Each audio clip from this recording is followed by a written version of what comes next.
కథలెన్నో చెప్పారు, కవితల్ని రాశారు, కాలాలు దాటారు, యుద్ధాలు చేశారు. ప్రేమలో తప్పు లేదు, ప్రేమలో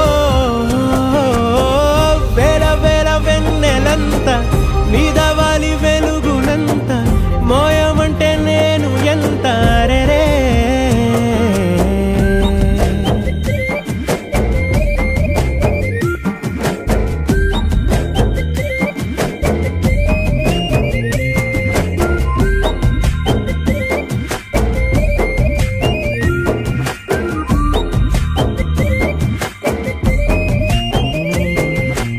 ఆకాశం తాకాలి అని ఉందా, నాతో రా చూపిస్తా